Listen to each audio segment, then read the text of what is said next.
Niggas gonna rip his heart out. I'm the best ever. I'm the most brutal and vicious and most ruthless champion there's ever been. There's no one can stop me. Lynx is a conqueror. No, I'm Alexander. He's no Alexander. I'm the best ever. There's never been anybody as ruthless. I'm Sonny Liston. I'm Jack Dempsey. There's no one like me. I'm from Nairclaw. There's no one that can match me. No affiliation, why they faking? This ain't for debating. We the real, they really imitation. I be contemplating why this ain't on like heavy rotation on radio stations. I just pray the Lord give me patience, cause I'm running through these rappers like my name Walter Payton. Shitting on these rappers, 9 to 5 is my occupation. Raw, you come in with your best troops, you best bring more. Already told you I got the juice like Orenthal. Already know what I'm about to do, bet your men fall. Everyone know that we got the truth, all your men falls. So boss, overtaking our enemies. Moves calculated and orchestrated like symphonies. Smooth operated when bringing haters to misery. Top 5 list ain't shit unless you mention me. Yeah, that's why we don't associate. Fuck niggas make them more fuck niggas. Why they procreate, why they overhate, cause they time is short and a moment late. Let it culminate to they harder race and it palpitate. Cowards perpetrate like they little group is respectable. Talking intellectual, all of you homosexuals, faggots. There's no one like me. I'm from Nairclaw. There's no one that can match me. My style is impetuous. My defense is impregnable. And I'm just ferocious. I want your heart. I want to eat his children. I don't want to congregate. I don't want to deal with you. I don't want the fellowship. I ain't trying to build with you. Ain't the UPK, ain't the truth. Keep it real with you. Defenders of the faith, I got no problem bumping heads with you. All that bullshit, you can take it over there with you. Rather be a houseboy. Rather run with them field niggas. Show them to put in work. Move mountain, crush hills, nigga. Take a dead soul. Breathe life and make it live, nigga. No affiliation, so it's no one to compare with us. Took the Lord's laws and just added it with fear, nigga. Aim for the body, cause you know that killer head quicker. With these bars, I'm on my grizzly, so bear witness. You spit cold, I spit flu. Don't compare sickness. You floss diamond, I floss fringes. Don't compare dentists. UPK, we men the wall shit. We ain't Christian. Harm one of us, get pistol whipped like the gun got a belt with it. I'm bred different. The competition just a mill. I'm fed different. I stood front line on them fields. I bled different. I'd rather be a corpse than a coward. I'm led different. Shit, I'm led different. Come through like a juggernaut, so don't get in the way. And we take everything serious. We don't play. I wonder now what they gon' say. Shit, we make profits out of shooters like the NBA. You get slayed for switching sides, nigga. We ain't on the same page. Immaculate conception. Wow. These niggas bitch made. I'm sticking with the foundation where my bricks laid. You switch sides, I'd rather switch K's. You was never with us, nigga. Just know we on mission, nigga. Right hand hold the scriptures, nigga. Left hip hold the pistol, nigga. How you want it? You can get it spiritual or physics, nigga. Wrong ones to come against, so bring an army with you. No affiliation. When you see us, make the difference with us. No affiliation. When you see us, know we different, nigga. No affiliation, so no, you can't kick it with us. The wrong ones to come against, bring an army with you.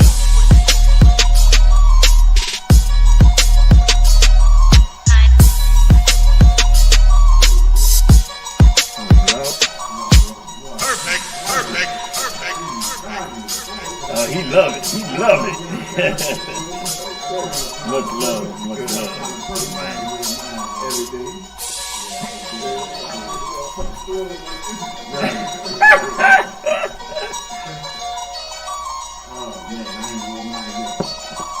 It's getting hot.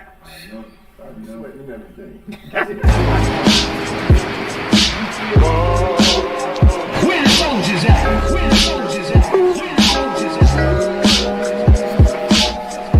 That's opposite of outfit. I put mine in black. Where the soldiers at? Where the black men get together by thousands and say, enough is enough. We ain't gonna be killing each other no more. I woke up today in reality, looking at my people and the casualties. Misunderstood for having some morality, but my people there in spirituality, Lord knows. Just a young Hebrew from Killer, California. Used to thug in the streets with no sense of order. Used to love to press the line, even test the water, and almost lost my life from slanging and hanging on that corner. I learned to cut the grass so I could see the snakes. I had to decipher between the real and fake. And nowadays all these niggas do is hate. Treat you like a bitch, sit back and try to manipulate. Right. Let's clap it up. All right, today is history class. ISUPK Baltimore history class. We're gonna delve into a little bit of history. You understand? Listen, this topic that I picked today, I've been hearing Commanding General Yohana speak of sleeping car quarters a lot. I heard him say it on a lot of different occasions. You know, so what I did was I said, let me figure out and let me delve into and find out what he's talking about. So I delved in and I pulled it up and I realized the sleeping car porters was kind of related to an article that I spoke about. We spoke about, unions a few months ago. We talked about unions, you know what I mean? So the sleeping car porters was kind of related to the unions and all of that type of thing right there. So I got into it and I started realizing that there's a lot of connections, especially connections with civil rights movement workers, of the 60s, you know what I mean? And the sleeping car porters started right after the Civil War down around Reconstruction time. So when they started that, you know what I mean, they started, a lot of the unions were started because a lot of our brothers were artisans in a lot of different particular jobs after the Civil War. And because they were artisans or because they were skilled laborers and workers in particular fields, a lot of our oppressors were not skilled at those positions. So when they wanted to build things, they had to actually come to the former slaves because the former slaves were skilled in all of those positions. And because they were skilled in all of those positions, that's how the slaves began to get paid after the Civil War, after Reconstruction, when the United States was rebuilding after the Civil War. So, because of that, in 1870, around 1869 and 1870 and 1871, they started the first labor union. The labor unions were not started to help out workers. Labor unions were started to cut out the artisans or the former slaves from making all the money in the United States after the Reconstruction. So what we're going to do is we're going to get into this article and we're going to find out about the sleeping car porters, which was considered a high-paying job for black people after the Reconstruction, which it still wasn't high-paying, but these were the jobs that they were allowing us to get. Okay? So let's read this article. This article is called "The Brotherhood of Sleeping Car Porters."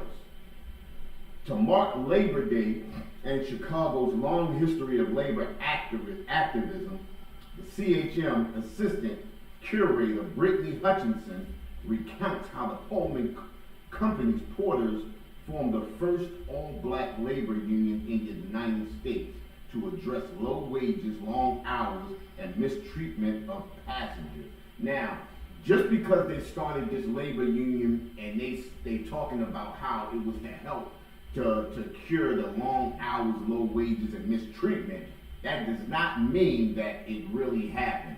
Because we know that even though we had these jobs after the Reconstruction and Civil War, we were still the lowest paid, the hardest working, and the most mistreated people in this country. In August 1925, and here's one of those names, A. Philip Randolph, which was one of the civil rights leaders that worked alongside of Martin Luther King during the civil rights movement. And as we know in the civil rights movement got us nowhere. It did get the big six paid. They got paid for the civil rights movement, and black people got pushed to the back of the line. This is A. Philip Randolph, and I didn't know that he was this old. A. Philip Randolph was born in 1925.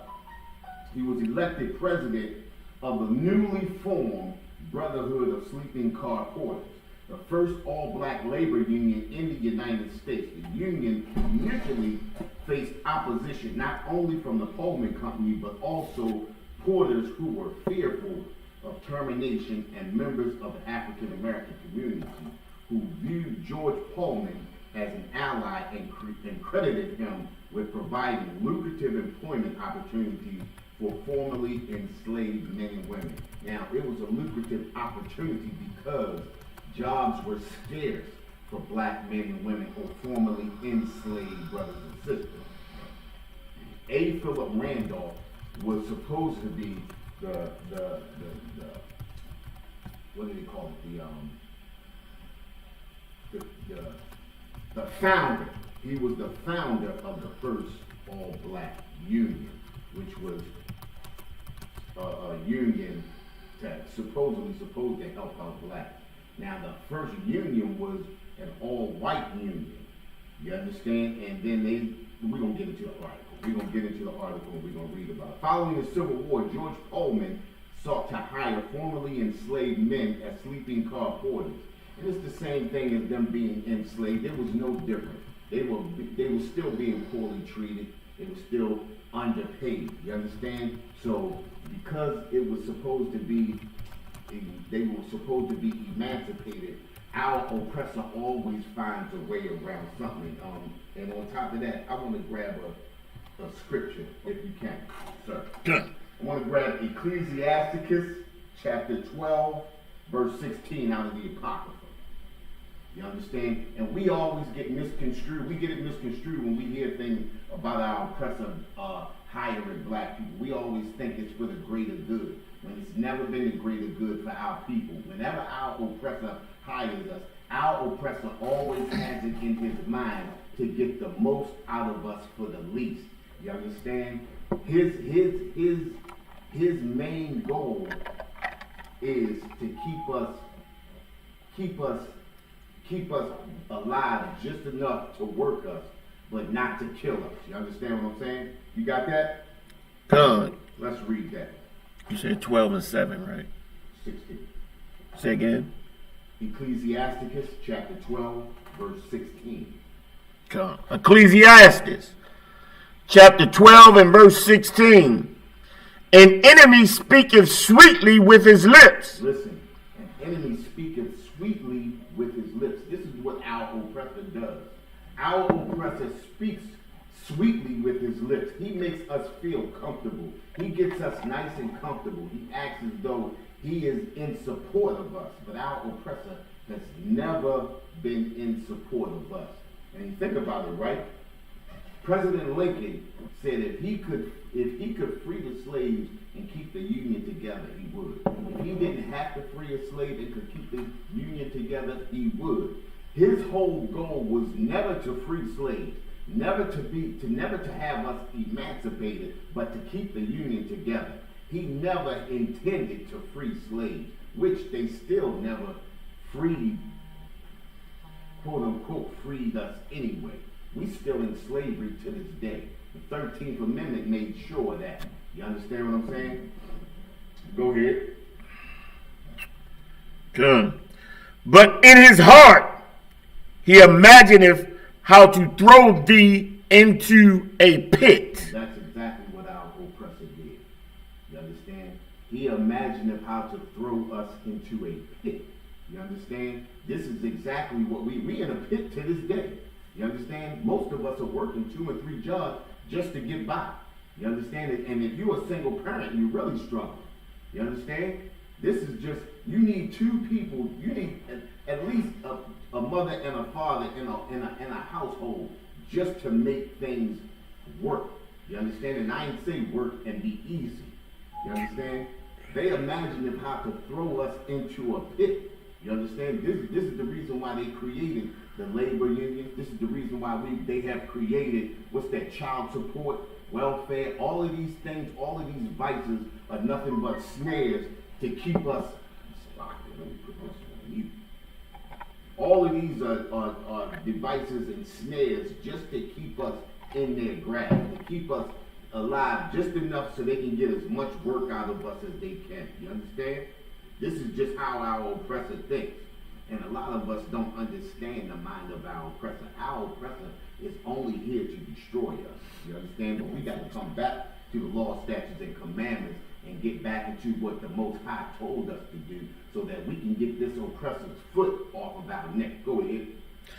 He will weep with his eyes, but if he find opportunity, he will not be satisfied with blood. Hey, listen, he will weep with his eyes. Listen, he gonna act like he's sympathizing with us.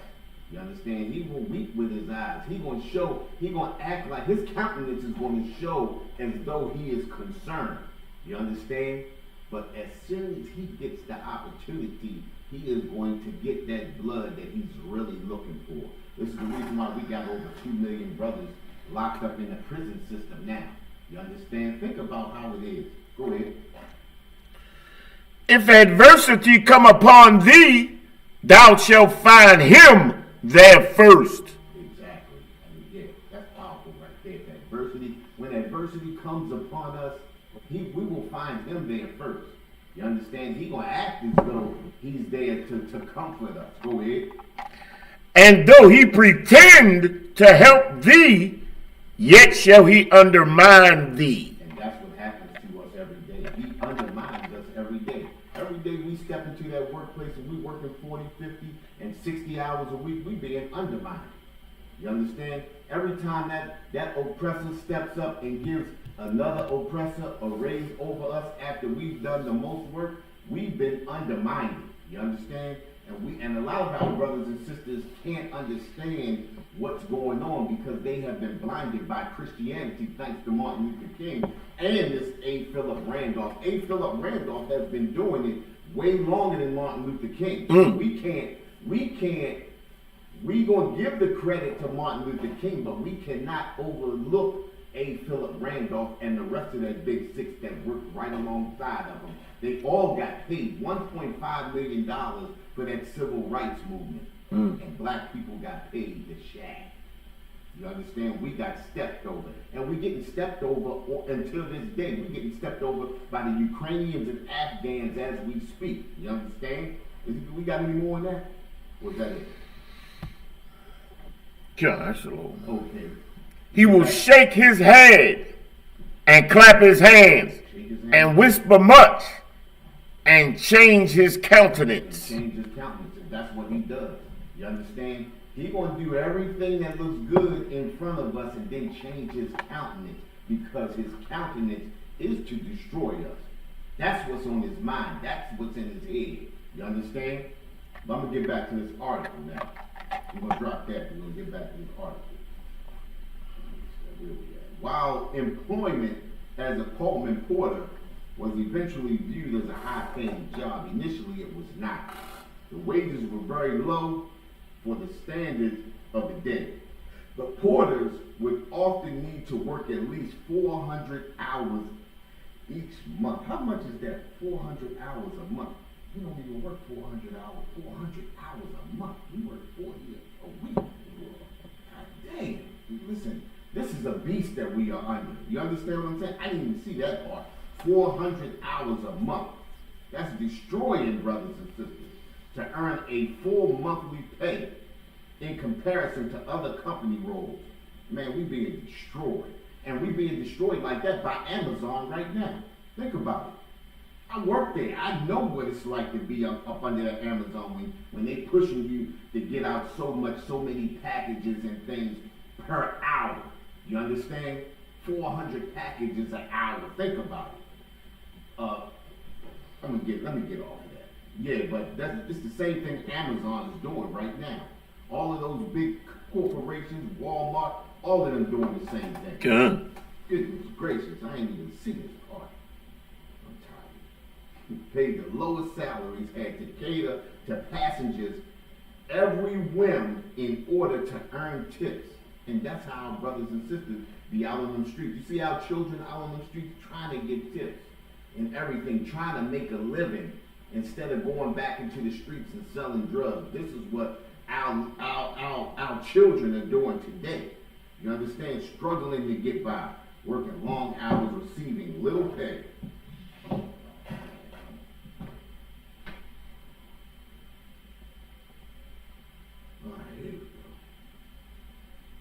Despite some of the relatively positive outcomes for the black community, Pullman's decision to hire formerly enslaved men was rooted in the belief that former slaves would be fully acclimated to servitude and long hours. There you go right there.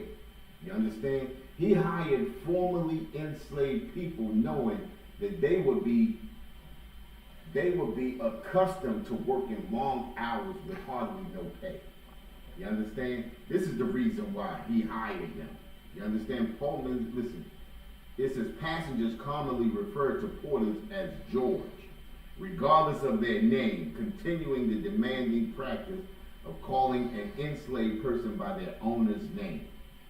And that's where you get Johnson is John's son. Johnston, Williamson. This is what they used to call us back in the day by our slave master's name. You are his son. You are John's son. You are William's son. This is what they call. These are some of the terms that they use. You understand? These are the terms that they use. And we are still living by those names today. You understand? Really not knowing what those names encased. You understand? That's terrible. The combination of racism and inhumane working conditions led to the call of unionization.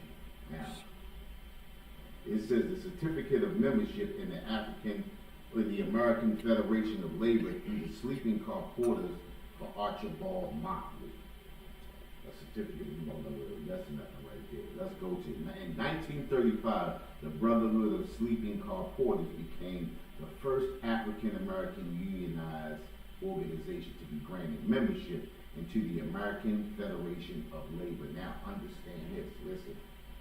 Gotta hear what's being said right here.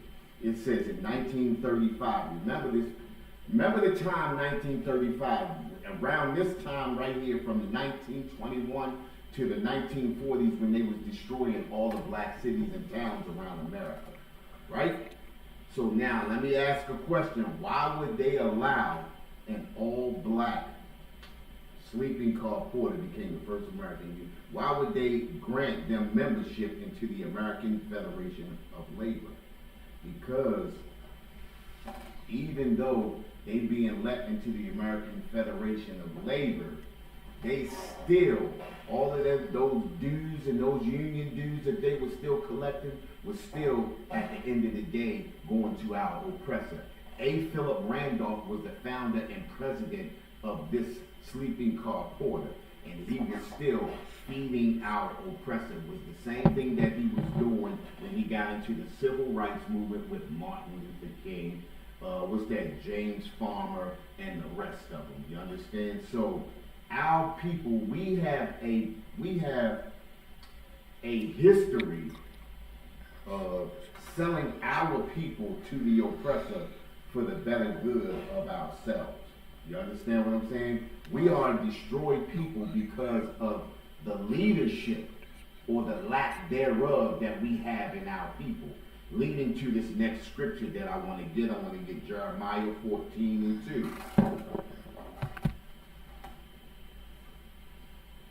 You understand? Our leadership has totally destroyed our people. You understand? We always trusted in the leadership of the Christian church, of politicians, and all of that, to think that because they are in good standing with the oppressor, we think that this is going to give us a leg up, when all of our politicians and all of our Christian preachers and pastors are led by our oppressor. You got that? The book of Jeremiah, chapter 14 and verse 2. Judah mourneth. It says Judah mourneth. You understand? And it's speaking of Judah, it's talking about the so-called blacks in America. Right here. We're speaking about the blacks in America. It says Judah mourneth. And we are the most mourningest people on the face of this earth. We are a destroyed people. You understand what I'm saying? You got something, sir? Nah, yeah, it's good. No, you got it. Go ahead. No, it's like you go ahead. Listen, it says Judah mourneth. You understand? And when we say Judah, we're speaking of the 12 tribes, so-called black, Hispanics, and natives. Because, believe it or not, the blacks and Hispanics and natives were all included in this. The natives were already being destroyed. You understand what I'm saying? And if you look back at the, the Zoot Suit Wars, that was around the same time. So our Hispanic brothers were being destroyed at the same time. You understand? But it says Judah mourning. You understand? And we mourning because we are the only people that are living in these ghettos. We the ones that's being destroyed. Go ahead. And the gates thereof languish. And it says the gates thereof languish. You understand?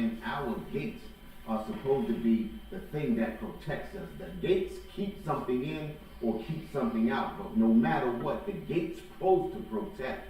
Our gates are our leadership. You understand? And it says that our gates are language. What does it mean to be language?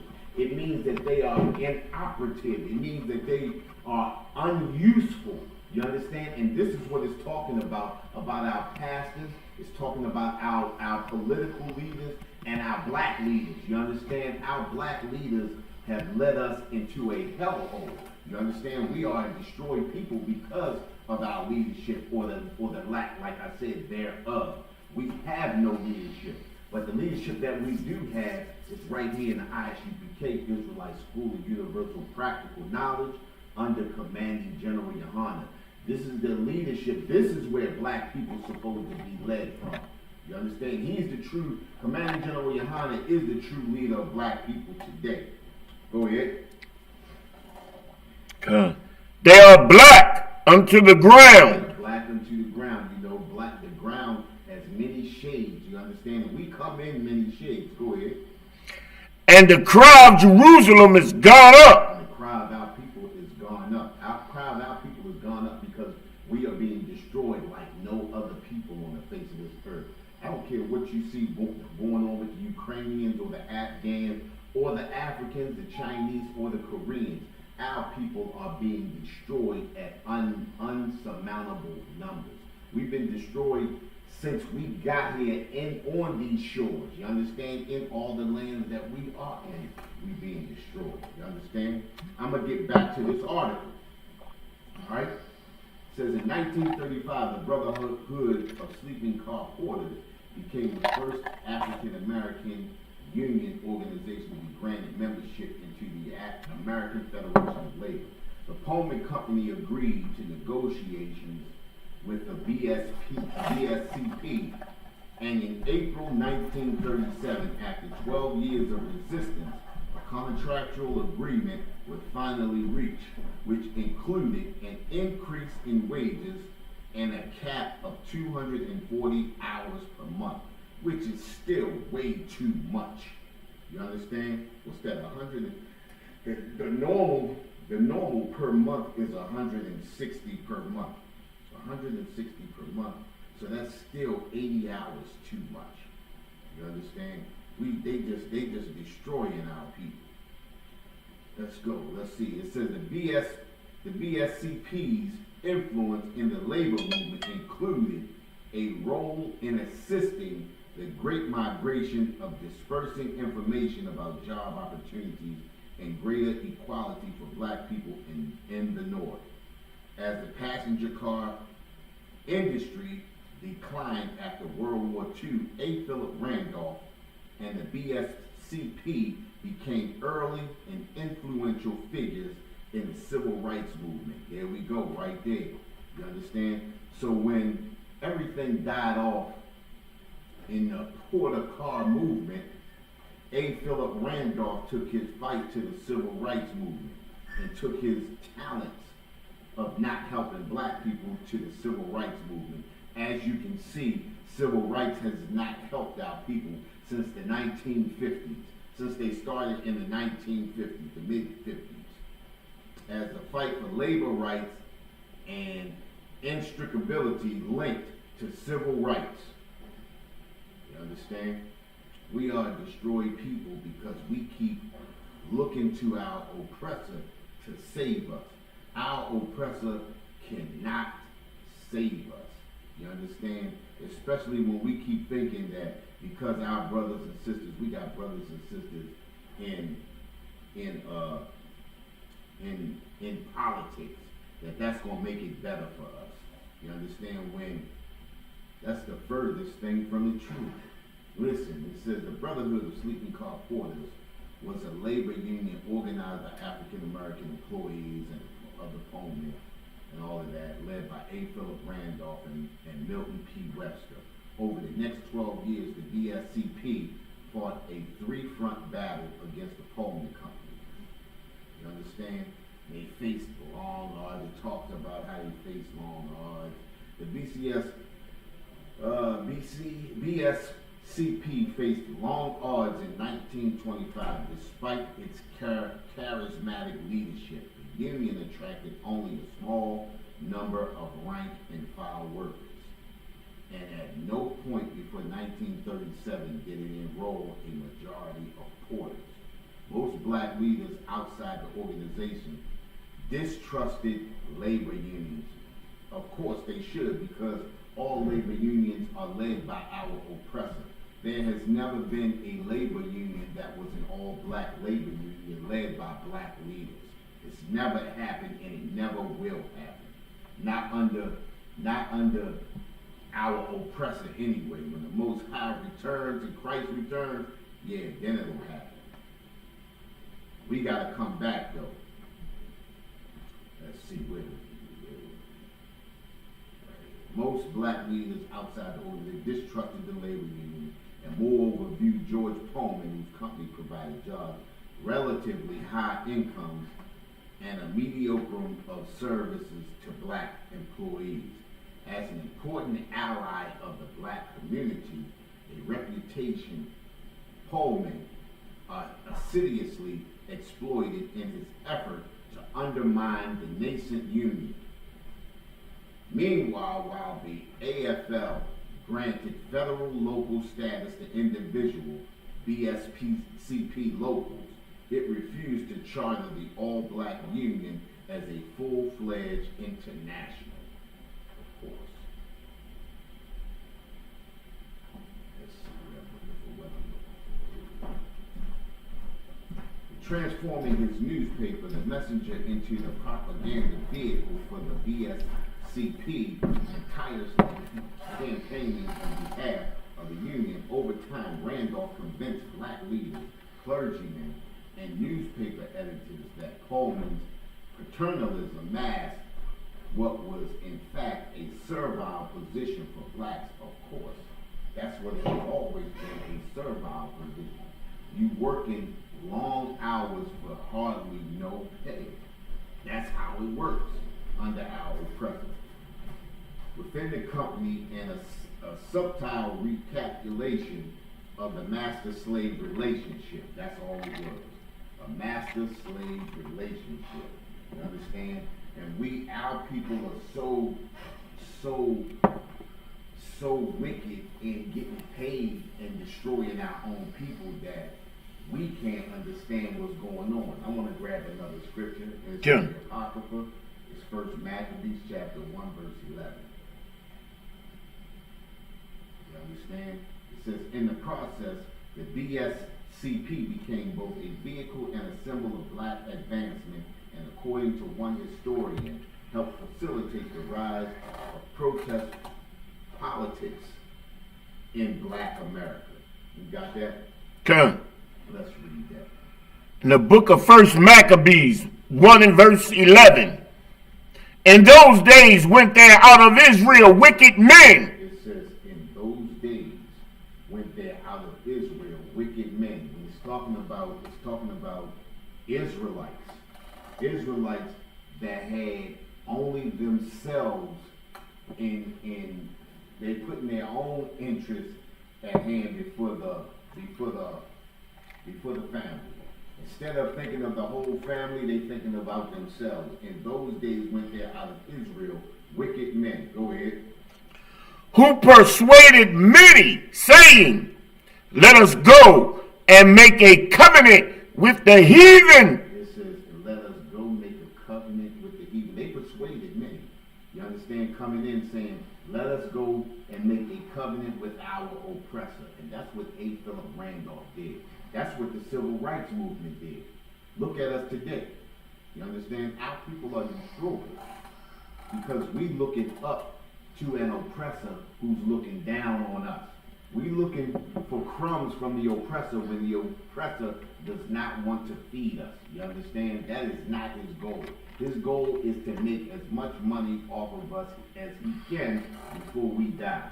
You understand? That's his only goal. Read on. For since we departed from them, we have had much sorrow. And that's the problem with us. We think if we leave from the oppressor that we not gonna make it. You understand? And that's how the children of Israel, when they were wandering in the wilderness, you understand, for those 40 years, a lot of those brothers and sisters wanted to go back because they felt if they could do better, it would be better for them to go back to Egypt and live better. Go ahead, sir. Salakia, Judah Lioness asked, how is that relevant to today? How is that relevant to today? That's how we feel today, because that's the reason why none of us, that's the reason why we think we're American. That's why a lot of us love America today. That's how it's relevant today. A lot of us don't want to come out of the customs and culture of America. And this is the reason why we destroy. We want to stay in Egypt. We want to stay in America. We feel like we can't make it as a family together, so we want to stay under our oppressor. We'd rather stay under the foot of our oppressor as opposed to getting out, coming together. Zephaniah 2:1 says, gather yourself together, yea, gather together, O nation not desired. We got to understand that we are a nation of people that are not desired. So if you're not desired, why would you stay in the place of a people not desired? Now, I'm not saying that we have to leave this country, but if we gather together and we come under our own and we take care of our own, that's how you come out of the customs and culture of a people that are destroying you. Go ahead.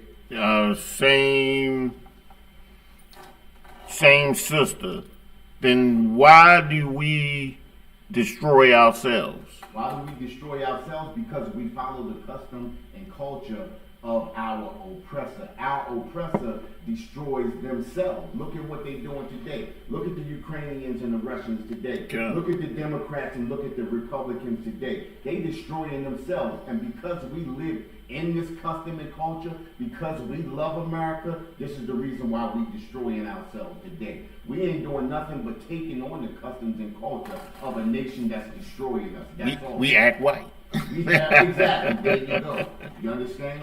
That's all we're doing. That's the reason why we're destroying ourselves. Destroying ourselves has never been a part of our culture. You understand? It has always been a Greek, a Roman thing. It has always been an oppressor's thing. You understand? This is the reason why it's easy for them to go out and kill, maim, and destroy. This is the reason why it's easy for them to go out and rob and kill. It's the reason why they got America now. Because it's in their blood to do exactly what they do. And because we live in under America, this is the reason why we do the same thing that America does.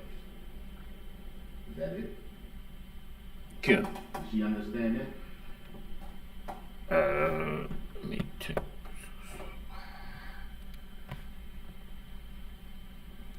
Hope you got the point. Cool. You understand? Listen, check this out. If she ain't got no more. On the labor front, the BSCP survived an aborted strike in 1928. Now understand this too, right? Think about this. I'm getting back to the question that she asked. Think about it. In the 1920s, we were growing. Our oppressor was going through his Great Depression. And because he was going through his Great Depression, he decided to come and destroy us. We were living on our own. Think about it, right? We had actually was separated from them. And because we were separated from our oppressor, we had to depend on our own. We had to depend on our own people. Like I said before, Zephaniah 2:1 says, gather yourselves together. We had to gather together because we realized that this nation did not desire us. And that's what we forget today. We forget today that this is a nation that does not desire us. You understand? And when you forget something like that, you begin to take on those customs. Look at the homosexuality in our culture now. And I'm not talking about the American culture. I'm talking about the so-called Negro, Hispanic, and Native Indian culture. Look at the homosexuality that's going on now. Look at the murder rate.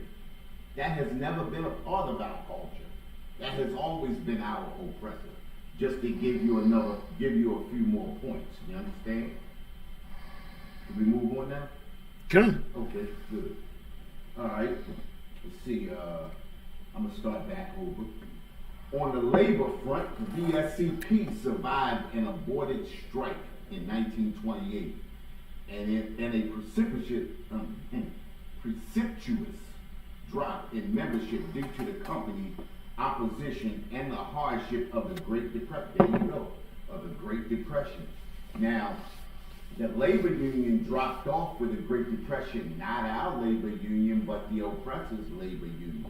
Like I said, a favorable turn in political climate brought about the New Deal, combined with the persistence of union leaders and members, finally forced the company to recognize the BSCP. Listen, like I said before, we did not suffer from the Great Depression. That was our oppressor. So our oppressor had to make amends so that they could bring their heads above water and survive. It was the same thing that happened in the Alabama bus boycott in 1955, right? When we boycotted those buses in 1955, the economy of our oppressor began to fall. Not just in Alabama, but all across the country, because the boycotts that were happening in Alabama were also happening all around the country. If it was just happening in Alabama, they could care less, but it was happening all around the country. And go ahead, sir. Salakia, the same person. So can we say that poor white people are oppressed? Poor white people are not oppressed, they are stupid. Because they could get what they want from their people. They are stupid. We are the oppressed ones. You understand?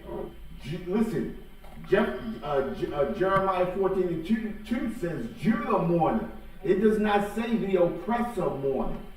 Our oppressor is only poor because he chooses to be poor. You understand? They have too many programs and things that they have for the oppressor to come out of. Think about this, right? We talked about this a couple of months ago, Officer Kawan. We talked about the farmers, right? Yeah. The farmers get all kinds of welfare to keep their farms, but black farmers, they refuse to give black farmers. They still debating whether they're going to give black farmers $65 million to keep their farms up. If a white person is poor, they are poor because they choose to be poor. We poor because we've been placed in a position of servitude. And that's what we all do every day. Anybody working 2 and 3 jobs is under servitude. Even if you work in one job, it's still hard to survive off of one job. We all serve in servitude. You understand? We all serve in servitude. We all struggling today. You understand? And if you're not suffering today, that's because you are under the thumb of the oppressor, and a lot of us are helping the oppressor. Now, I'm not saying that there's people out here that don't have it good, you understand, because they made a way. But I'm talking about, for the most part, the bulk of our people. And this is how America runs. America runs off the bulk of our people. You got anything else? Not yet. Okay, that's cool. That's cool. Let's move on. I was tired of this person. Alright, boy, here we go. The AFL granted the BSCP an international charter the same year. And after that protracted negotiations, the union won its first contract in 1937. Randolph used the BSCP and his own position in the AFL CIO leadership as a wedge for breaking down racial segregation in the American labor movement. Now listen, racial segregation in the labor movement has never been broken down. And I'm going to give you an example. I worked for a company back in 2000. I'm not going to say where it was at, but it's on Frederick Avenue. We had a labor union. For the whole 2.5 years I worked there, we never got a union check any month. They kept saying we never made what's name. But the company was steadily bringing in more contracts and more contracts and more contracts. Our labor union leader was a brother. You understand? And what he did was he negotiated with the president of the company, who was the oppressor. They cut a deal, and he got paid, and we got nothing. You understand? And at the end of the day, because he made a shiesty deal with the president of the company found a way to fire him. and he couldn't speak up because he had already worked against the labor union illegally. So he couldn't run down and he couldn't run down and point the finger at the president of the company because he had already made a dirty deal. You understand what I'm saying? And this is what we're talking about when we're talking about the leadership. Our leadership is language. You understand? Every time it seems as though we get leaders, or we get leaders that we trust in, the leaders that we trust in always sell us out. You understand? Our leadership is language. You understand? That's the reason why we say Commanding General Yohana is the leader of black people today. Because Commanding General Yohana is not language. You understand? He is the strongest thing on this earth right now that we have as a leader. You understand? Tell me who has stood up for black people and really made progress for black people. You can't say Al Sharpton. You can't say Jesse Jackson. You understand? You can't say who is what they call T.D. Jakes or none of them like that. None of them are leaders. Who are our leaders today? We don't have any but Commanding General Yohana. You understand? Racial segregation is still in the American labor movement. The BSCP also remained a source of inspiration and activism in the African American community, providing a training ground for future civil rights leaders like C.I. Bellum, E.D. Nixon, and of course Randolph himself. And think about it, like we said, what did A. Philip Randolph do for us with Martin Luther King and the rest of them? They did nothing.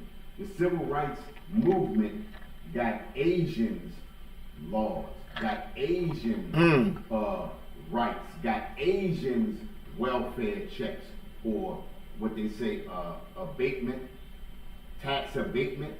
This is the reason the civil rights got Asians all about corner stores. Civil rights got all of the East Indians, all of the Dunkin' Donuts. Civil rights got all of the Arabs, the liquor stores in our neighborhoods. Civil rights got the Africans and the Ethiopians, the gas stations. Civil rights did nothing for our people. If civil rights did something for us, tell me, somebody type in and tell me what civil rights did for black people. Oh, come on. It got us Juneteenth. Damn right. Juneteenth. Damn. Almost forgot. Juneteenth. We got Juneteenth. Juneteenth. We got Juneteenth. You understand? Hey, you understand? Thanks to Martin Luther King, we got Juneteenth. Thanks to A. Philip Randolph, we got Juneteenth. Somebody tell me what has civil rights gotten us besides Juneteenth? And I think everybody celebrates Juneteenth. Everybody gets Juneteenth off. You understand? That's like Memorial Day then. That's like Labor Day then. Everybody gets that. White federal workers. White federal workers get Juneteenth. Hey, we went to the Juneteenth joint. It was white people out there partying too, right? Wow. You know, Juneteenth. How about that? Everybody's satisfied. Everybody else is getting, the so-called Jewish man is getting paid reparations. The so-called Asians got reparations after World War II, right? After the bombing of Pearl Harbor, they got gathered up, right? They got reparations. The Afghans are getting reparations now. The Ukrainians are getting reparations now. Everybody getting money but us. We happy with Juneteenth?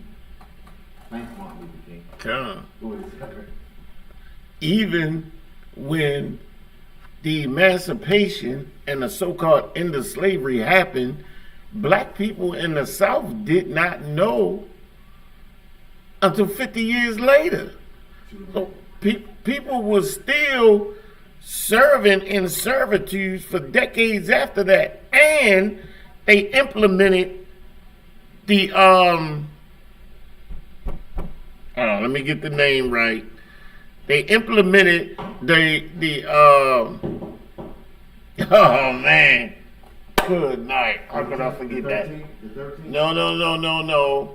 the they implemented just like the prison system that they have today. Right. Back then, alongside black codes, they implemented the oh my gracious, man. Not the doctrine of exclusion, right? No, not that one. They implemented the prison lease program.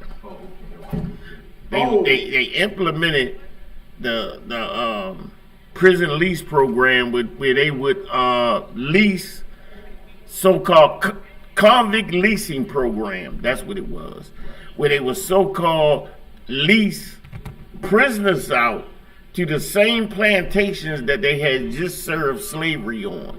Right. But now at this time, these plantation owners and masters, they didn't have any long-term financial interest Right.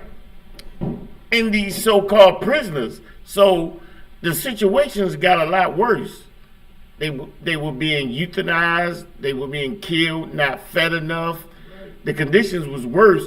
So you could make a serious argument that after slavery, it got worse in America for black people. Because by them having no long-term interest and no insurance and nothing to protect their actual financial ill-gotten gains, like they call Russian oligarchs, ill-gotten gains, because that's what America is, ill-gotten gains, all of it. They was simply euthanizing black people, putting us out in swamps to log. You know what I'm saying? Get logs out of a swamp. We were being bitten by snakes. We were being killed. We were dying of malnutrition. Nobody gave a damn. This went on, the prison lease program, all the way up to the 70s. So when they talk about slavery didn't affect anyone alive today, that's bull crap. Right. The hell out of here. It's affecting all of us right now. Is you crazy? You benefited from all of that. Yeah. Lies, man. Salakia. Yeah. That's heavy because a lot of our people, because we've been enslaved for so long, we don't recognize that we're enslaved. And because our leaders speak so sweetly to us. See, the thing is we don't want to hear the truth. We like to hear the lie. You understand? We like to hear that sweet talk. We don't want to hear the truth. We'd rather be lied to like an abused wife. An abused wife would rather be lied to than told the truth. And that's what we are. We like an abused wife. You understand? Which brings me to this next scripture. This is Isaiah chapter 56, verse 10. You understand?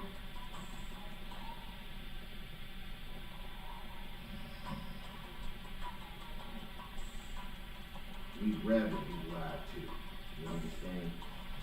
And the people that's lying to us are destroyed themselves. You understand? We are a destroyed people. We just got to come back and we got to get some kind of understanding. And like I said, I'm glad she was asking those questions because this is where you can get your questions answered. And I don't have the answer. I know Officer Kawan Block, he can answer that question for you. You understand what I'm saying? But even if we can get the answer for you. You understand? So just, if you have a question, punch your question in, ask your question, and we're going to definitely get the answer for you. You understand? You got that? Say again now. Which? Yeah, Isaiah chapter 56, verse 10.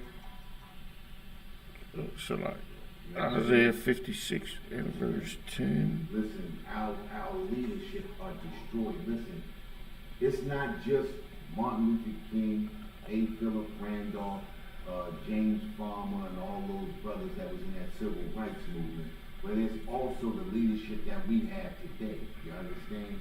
All of these politicians politicians, these preachers and these pastors, they have it out for themselves. You understand? And they are only thinking of themselves. You understand? This oppressor has taken these politicians and pastors and preachers, or our so-called leadership, have taken them into a back room and has made shady deals with them. You understand? To sell their people out just for a few pieces of silver for themselves. You understand?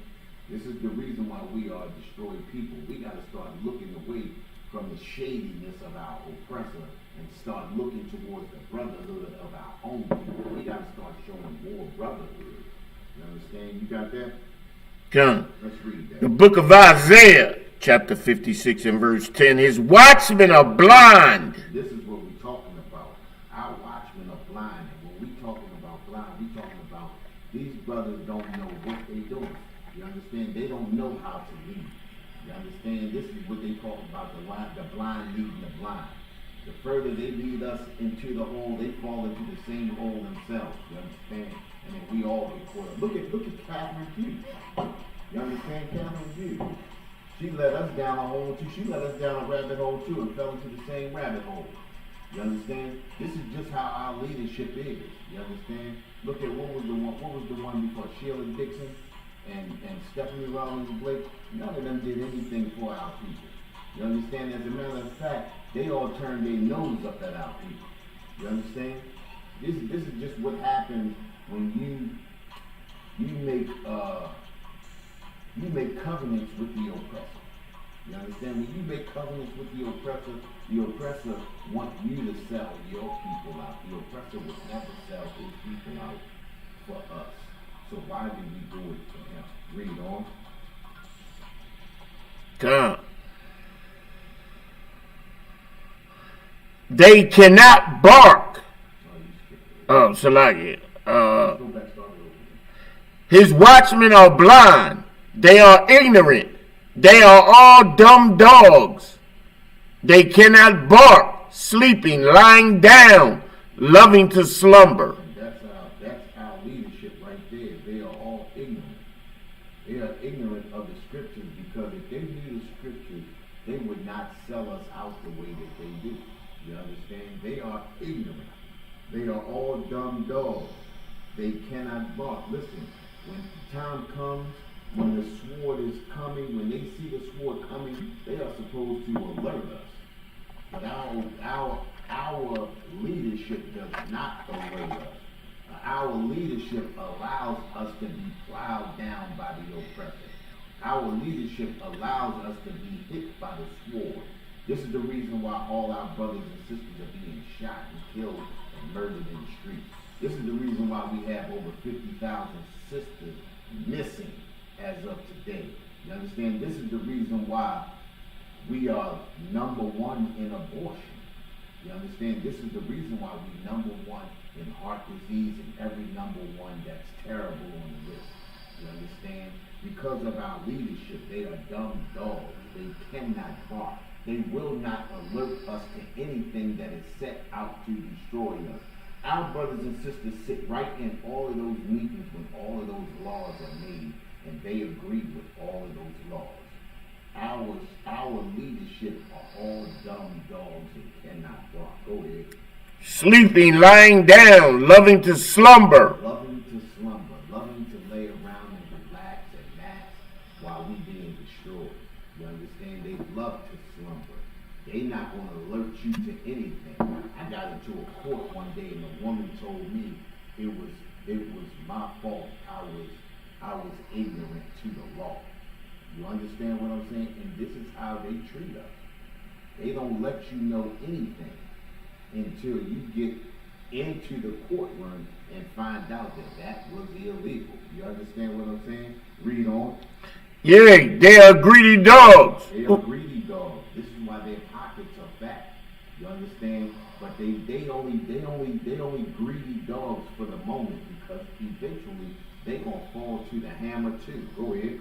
Which can never have enough. Which can never have enough. This is why they continually let laws be passed. They don't fight against any of those voters' rights laws. And even though we are against voting, voting does nothing for our people, but they did nothing to fight against that. Now think about it. If 8 men could go into a room, close the door, and change the voting laws with just a stroke of the pen, how important or how strong was voting anyway? You understand what I'm saying? How important is it? You understand? Voting can't get us anywhere. Voting hasn't gotten us anywhere since they allowed us, what was that, 1950, 55, 54? When they got the right to vote, something like that, around that time. Voting hasn't gotten us anywhere since then. You understand? Voting hasn't gotten us anywhere. Brothers and sisters are still being murdered in the street. We're still being locked up at a numerous number. Just like in slavery, it's just as many brothers locked up in the prison system as it was in slavery. You understand? We are destroying people. We are destroying people because we don't know anything about brotherhood. We don't know how to gather ourselves together. We don't know how to come under one accord. And that's the problem with our people today. You understand? We too ignorant to the Most High's law, statutes, and commandments to come under one accord and be on His accord and get up out of this hellhole. You understand? Go ahead. And there are shepherds that cannot understand. There are shepherds that cannot understand. Christian pastors, they read the same book that we read, but they cannot understand because they have not been given the wisdom. They have not been given the knowledge. They have been taught by our oppressor. This is the reason why they tell you to go ahead and join the army, get out and vote, and do all of those things, and join hand in hand with the oppressor. Eventually, he gonna love you. Turn the other cheek. He gonna love you. Let him hit you. Let him kick you while you're down. You understand? Because they are ignorant. You understand? These are stupid shepherds. Is that it? Nah. Go ahead. They all look to their own way, every one for his gain from his quarter. Everyone looking for his own gain. That's what they out for. We just talked about that earlier. You understand? They out for their own gain. They not out for the multitude. They out for themselves. And that's all that they have. You understand? That's all that they got. We gotta come back though. You understand? We gotta come back to these laws, statutes, and commandments. We the only prophets in the ISUPK, Israelite School of Universal Practice of Knowledge. We the prophets of this Bible. You understand? And this is where you learn the Bible properly. This is where you come to learn. You understand? You can't get this from a Christian preacher or a pastor. You understand? You can't get none of this from a preacher or a pastor. Let me get back to one of these articles.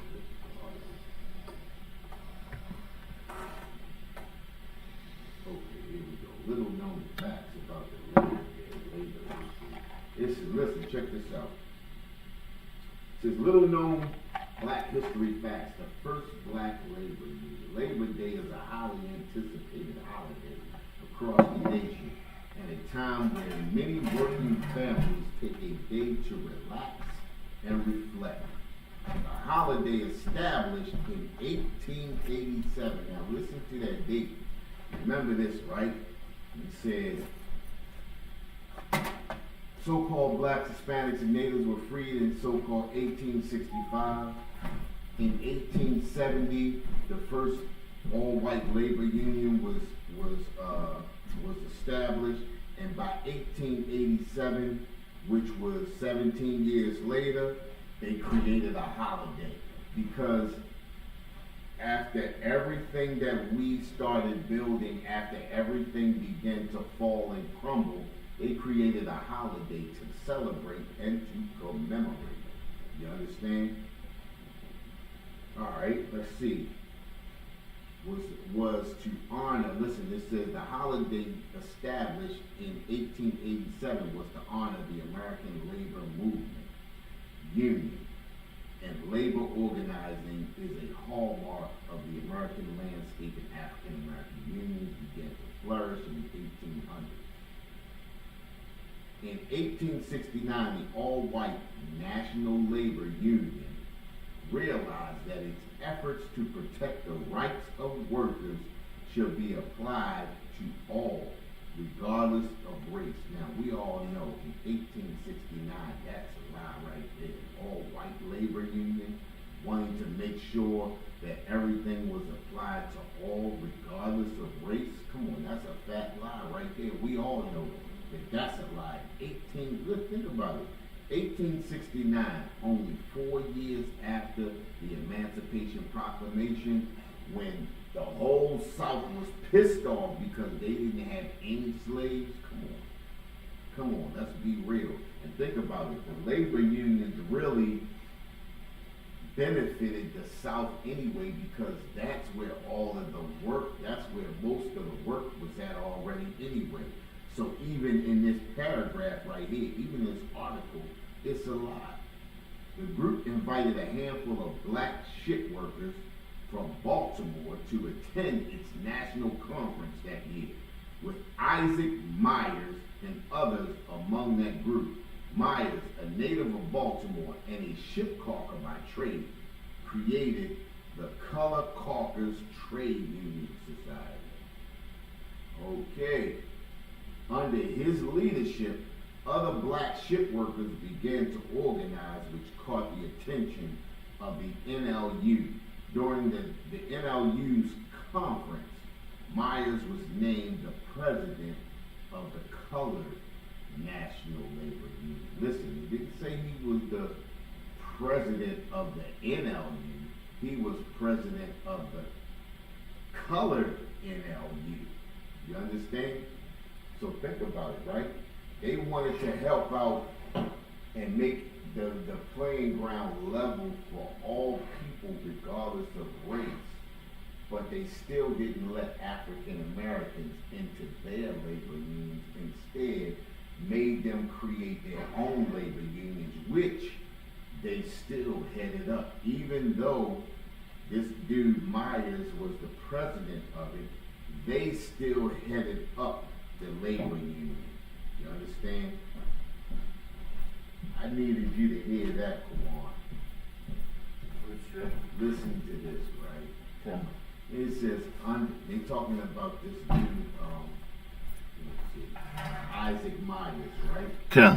The guy Isaac Myers. And it says, under his leadership, other black ship workers began to organize, which caught the attention of the National Labor Union. Remember, the National Labor Union was an all-white labor union, right? It says, during the National Labor Union's conference, Myers was named the president of the what?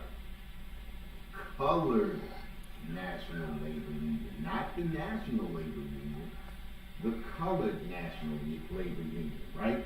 And what I was saying was, they said they wanted to make the ground level for all people regardless of race, right? But they didn't allow them to come into the National Labor Union, but instead had them create their own Colored National Labor Union. And it made this guy Isaac Myers, they made him the president. But they made him the president, but they still headed over that labor union. So even though he was the face of the labor union, they still had control of it. Okay, and was effective in negotiating fair wages and other benefits for the members. However, the union would fizzle in 1871. Now think about it, right? This labor union just started in 1869, or right after the 1869-1870, right? And in 1871, it's fizzling out. Come on now. You gotta think. Evidently, things were not going well with this labor union. The union would fizzle out in 1871, although A. Philip Randolph's Brotherhood of Sleeping Car Porters is known as the first black union to be recognized by the national body, and it's recognized by the national body because also that was headed up by the NLU, or the National Labor Union, which is an all-white labor union. In 1925. Many point to Myers Union as the true first black labor union. The Knights of the Labor Union, the largest and most effective labor union of its time, formed in 1869, perhaps inspired by the NLU's inclusion of black workers. See, now all of these labor unions, this Knights of Labor, this was an all-white labor union too. It opened its union doors to black and women workers. This move was unheard of at the time, like I said, and it became a powerful force in the labor movement. Yet Knights were not organized, and the group eventually faded by the 1890s. Listen, none of these groups that they are forming, you understand, will ever help us.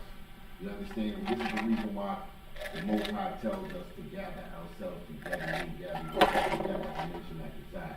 We got to gather together, but not just gather together, but we got to gather together on one accord.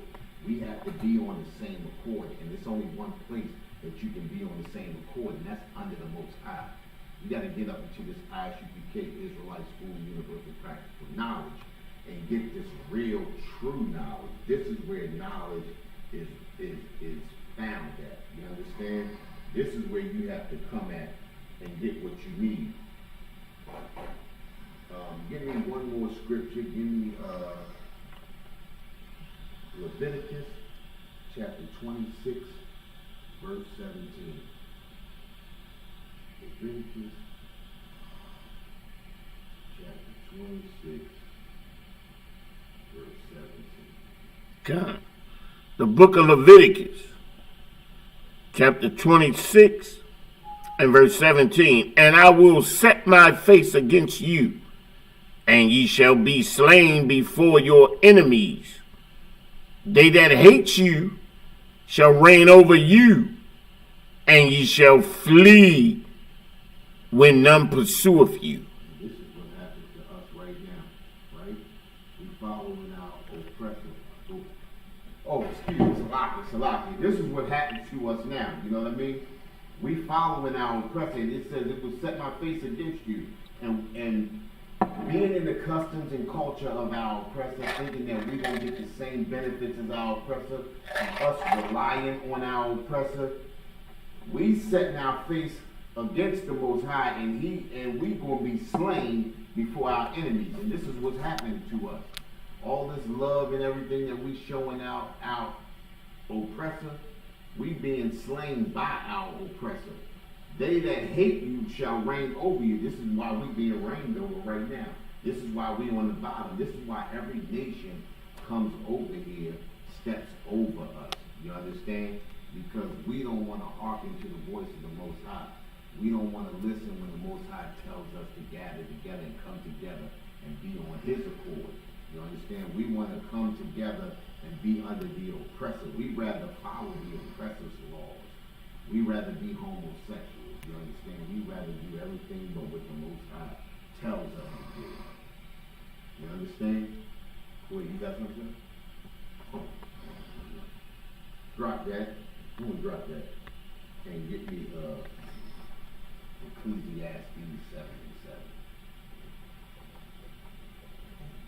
Okay. The book of Ecclesiastes, chapter 7 and verse 7. Offend not against the multitude of a city. Ecclesiasticus or Ecclesiastes? Salaki. That was my fault. Ecclesiastes, chapter 7 and verse 7. Surely oppression maketh a wise man mad. Surely oppression maketh a wise man mad. This is why we angry. This is why we get upset when we see things happen. This is the reason why we get upset when we see things happen to our brothers and sisters. Surely oppression maketh a wise man mad. Yeah, we mad because we hate to see our brothers and sisters being murdered on the streets. You understand? We hate to see our brothers and sisters being destroyed by drugs. You know, the drugs that our oppressor dropped into our neighborhood. We hate to see our brothers and sisters acting in the guise of our oppressor and murdering each other on the street. Surely oppression maketh the wise man mad. You understand? Go ahead. And a gift destroyeth the heart. Yeah, gift destroyeth the heart. You understand? And these are the gifts that our leaders take. You understand? This is the reason why our gates are language. Because our leaders take gifts. Our leaders take prizes and take pieces of silver to sell their own people out. You understand? This is the reason why we are destroyed people. Because our leaders sell us out. Our leaders send us down the road. Our leaders allow us to be 2 million in prisons, in the prison system. You understand? This is the reason why we are destroyed people. You understand? We don't recognize the enemy that stands before us. We think that we can go into a room and negotiate, make covenants with the enemy, and we're going to come out and everything is going to be okay. But that's the furthest thing from the truth. You understand what I'm saying? Drop down to verse 13. Come. Ecclesiastes 7 and verse 13. Consider the work of God. It says, consider the work of God. Look at all the wonderful things that the Most High has created. He created man and woman. He created the stars. He created this earth. You understand? He created everything that is in the earth. It says, consider the work of God. Go ahead. For who can make that straight which he have made crooked? It says, for who can make that straight which he hath made crooked? I mean, we sit and we try to negotiate with our oppressor, but we don't understand that our oppressor has been created the way he has been created.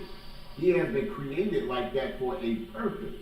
You understand? And when the Most High creates something, we cannot change what the Most High has created. Our oppressor was created to be a murderer.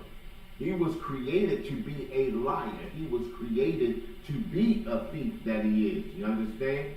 We want to sit and we think when we show more love, we show more kindness, that eventually our oppressor is going to show the same thing towards us, when that's the furthest thing from the truth. It says, consider the work of God, for who can make that straight which he has made crooked? We think that we can make the oppressor right.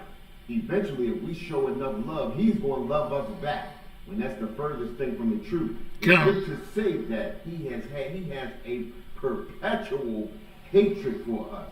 Perpetual meaning an ongoing, unquenchable thirst, an unquenchable hate for us.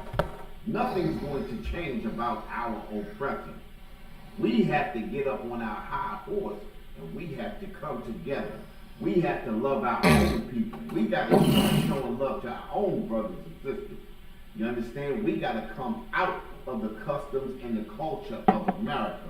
We got to start doing for ourselves, meaning we got to come together and start supporting each other.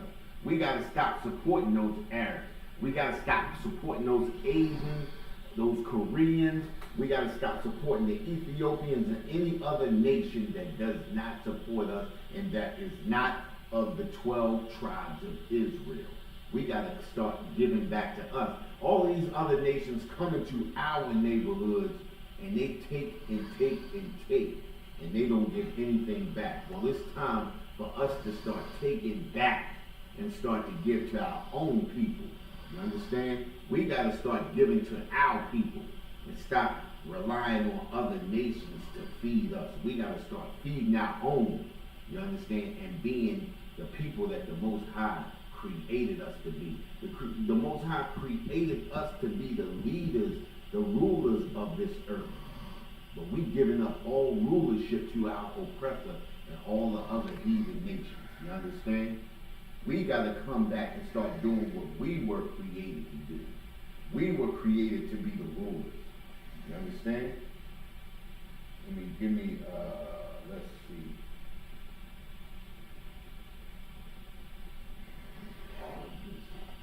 Let me make sure I got the right one. Right. Give me a sec. Give me a sec.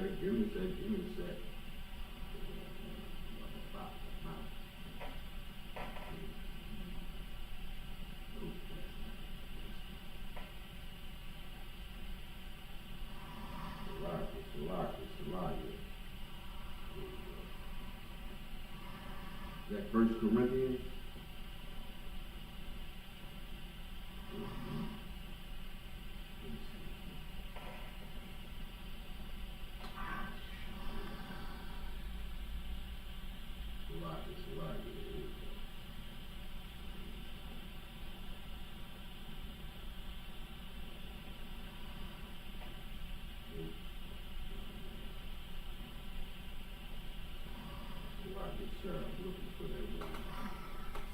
That one about, shit, not to make covenants.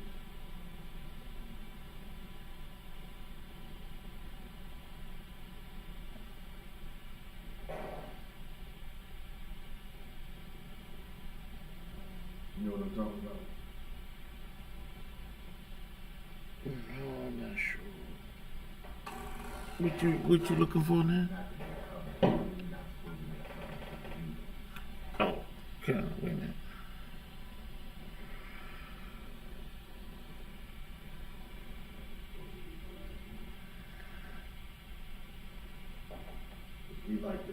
We like to make deals, and we like to cut deals with our oppressor, and the oppressor always goes back on his word. That's like in what's that, Psalms 55 and 20? First Maccabees 1 and 11. I think that might be it. In those days went out of their wicked men of Israel. You already read that.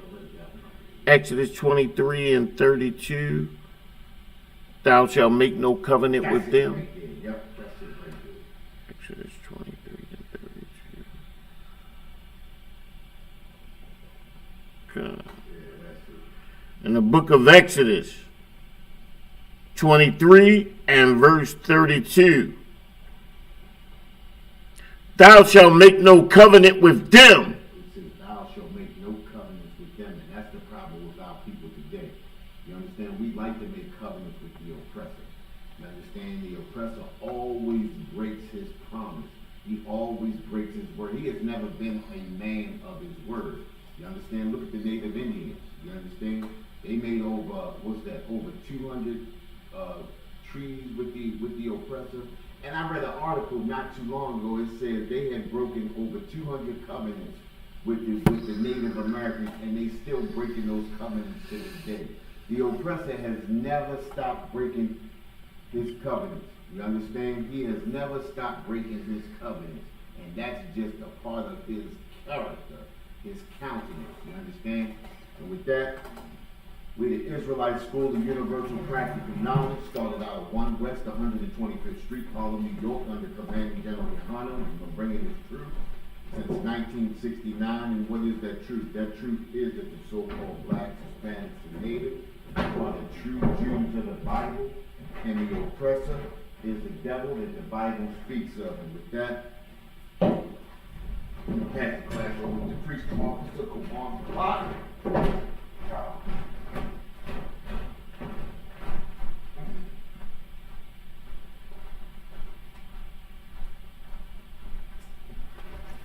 Should be the moment head priest. All the way in the back. All the way in the back.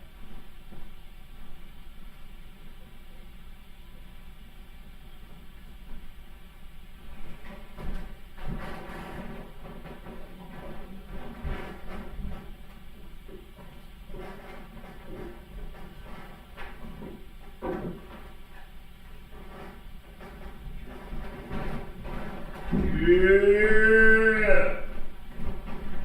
What's going on, Israel? Wrap it up, heavy class. Security announcements. We are the ISUPK out of 1 West 125th Street, out of New York, under Commanding General Yohana. New rules for brothers and sisters. When a new brother or sister comes into the school, they are off limits for 6 months. They are to be saluted only. They are here to shed themselves of the world.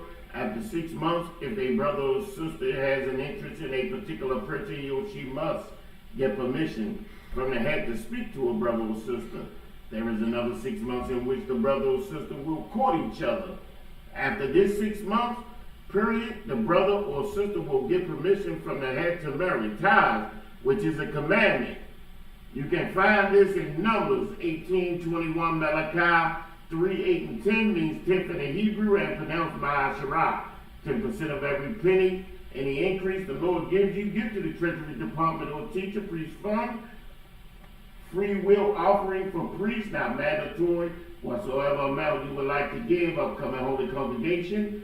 Remind Akim and Aquafium to check on social media such as ISUPK.com, Facebook, Twitter, YouTube, and so on for ISUPK events and materials. If a brother wants to be a trooper in the school, then he is to start wearing all black, which includes black boots, shirts, pants, headband, or scarf. Excellent class. We're going to end the class with a salute for the teacher, men of Israel. Imagim Shabbat, Imagim Barak, Yahweh Shemi Al-Shabrakatah, Yahweh Shemi Al-Shabrakatah. Nazimantah. Class dismissed.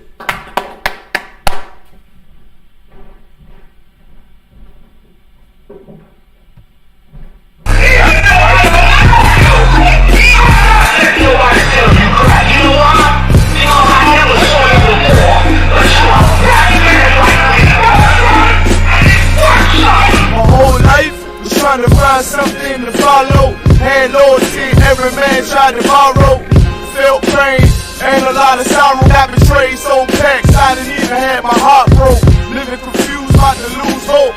Cops got me on the side of the road like a sideshow. Need an antidote before I croak. Now I'm setting fire to rhythm and blues for this guitar smoke. Rebel with no cause, trying to find direction. The world got me vexed. Picked up a bad liquor habit that's a hereditary from oppression. Felt like my life was on fire, trying to find the exit.